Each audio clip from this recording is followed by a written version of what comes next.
Assalamualaikum warahmatullahi wabarakatuh. Hari ini kita akan mempelajari bab baru atau bab 9, yaitu mengenai tanah dan keberlangsungan kehidupan. Tahukah kalian bahwa bumi itu tersusun atas 70% air? Jika dilihat dari luar angkasa, bumi seperti hamparan air yang luas membentang. Namun, 30% bumi itu adalah daratan. Walaupun sempit, daratan memiliki peran penting bagi kehidupan di bumi. Yang pertama yaitu ada pengertian tanah. Tanah adalah bagian kerak bumi yang tersusun dari mineral dan bahan organik. Tanah ini sangat penting karena mendukung kehidupan tumbuhan, hewan, dan juga manusia. Selanjutnya yaitu ada peran tanah.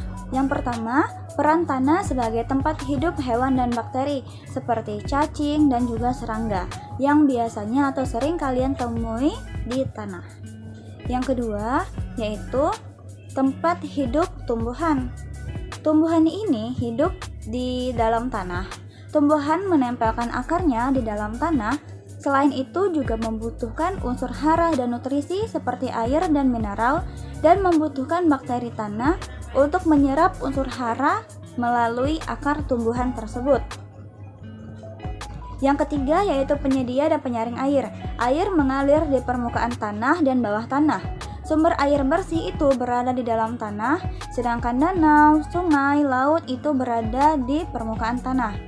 Selanjutnya, ada organisme tanah.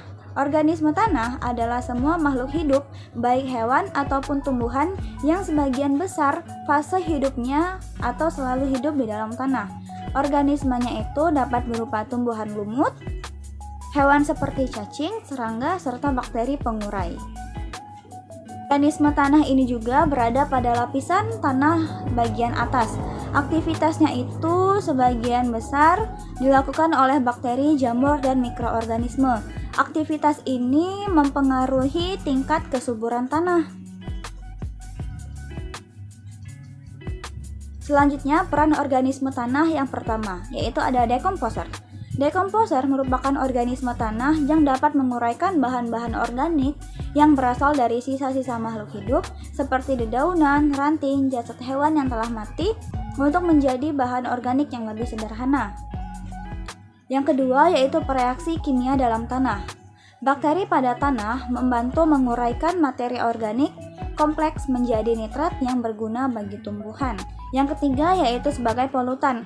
Organisme tanah mampu membersihkan tanah dari bahan-bahan kimiawi yang dapat mencemari tanah. Keempat yaitu mempengaruhi tekstur tanah. Organisme tanah seperti cacing dan tumbuhan dapat memecah bebatuan tanah menjadi partikel-partikel yang lebih kecil. Akar tumbuhan ini dapat melepaskan zat kimiawi yang mampu melakukan bebatuan sehingga dapat menembus tanah. Berikut ini adalah jenis-jenis tanah berdasarkan tekstur yang terdiri dari tanah liat, liat berpasir, liat berdebu, dan lain sebagainya. Dapat kalian lihat pada piramida berikut. Yang pertama yaitu ada pasir, lempung, dan liat yang biasanya sering kita temui. Pasir itu bertekstur berbulir, kurang dapat menahan air. Sedangkan lempung itu campuran antara tanah liat, pasir, dan debu dengan proporsi yang sama. Sedangkan teksturnya itu lengket dan mudah dibentuk. Yang ketiga yaitu ada tanah liat, teksturnya atau partikelnya yang sangat kecil dan mampu menahan air. Berikut ini adalah proses terjadinya pembentukan tanah. Pertama itu saat matahari mengenai bebatuan atau menyinari bebatuan. Setelah itu adanya hujan, badai, petir, dan salju yang terjadi secara berulang-ulang atau secara terus-menerus, sehingga bebatuan tersebut akan menjadi tanah. Berikutnya itu ada lapisan-lapisan tanah. Lapisan-lapisan tanah ini terbagi menjadi 3, yaitu ada horizon A, horizon B, dan horizon C.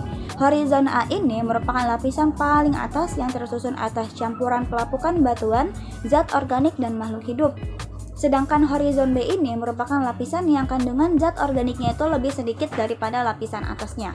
Sedangkan horizon C, lapisan yang tersusun atas bebatuan sebagai penyedia mineral bagi lapisan tanah bagian atas.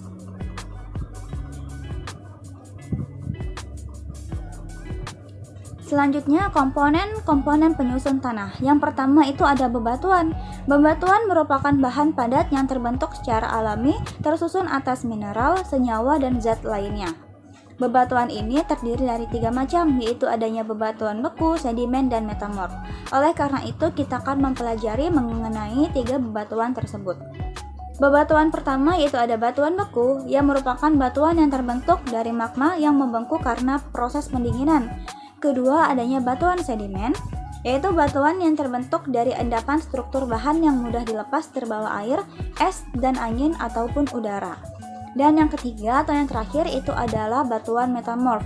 Batuan metamorf ini merupakan batuan yang terbentuk dari metamorfosis batuan beku dan juga batuan endapan. Yang kedua yaitu udara. Ternyata udara ini berada juga di dalam tanah. Dapat kalian lihat pada gambar di samping. Pada tanah terdapat udara pada rongga-rongga antara partikel tanah, bebatuan, dan juga akar tanaman. Yang ketiga yaitu ada humus. Humus merupakan komponen organik yang terbentuk dari penguraian sisa hewan atau sisa tumbuhan yang telah mati. Humus ini sangat subur karena gembur dan memiliki banyak manfaat dan mineralnya bagi tumbuhan. Selain itu, humus ini juga dapat disebut sebagai pupuk kompos ataupun pupuk untuk tanaman atau tumbuhan agar menjadi lebih segar dan cepat tumbuh. Yang keempat yaitu ada air dan mineral. Tanah memiliki kelembapan karena mengandung air yang berguna untuk diserap oleh akar tumbuhan.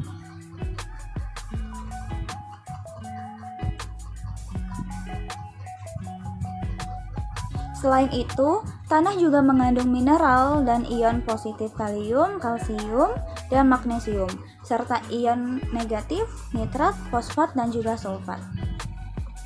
Selanjutnya yaitu ada upaya menjaga kelestarian tanah. Upaya menjaga kelestarian tanah ini ada 4 atau dapat kalian baca di buku cetak kalian. Yang pertama itu ada pengelolaan tanah menggunakan tanaman penutup tanah dan pengelolaan lahan miring untuk mengurangi erosi. Contohnya itu kalian dapat melakukan reboisasi atau penanaman hutan kembali. Penanaman hutan kembali ini berfungsi juga agar dapat menghindari terjadinya tanah longsor, banjir, dan lain sebagainya. Yang kedua yaitu mengurangi penggunaan pupuk kimia.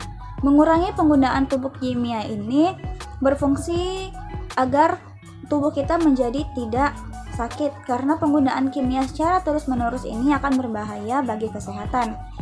Cara mengatasinya yaitu sebaiknya dengan menggunakan pupuk organik.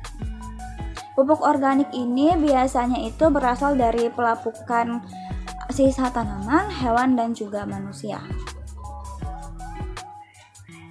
Yang ketiga yaitu pengolahan tanah yang tepat untuk pertanian monokultur.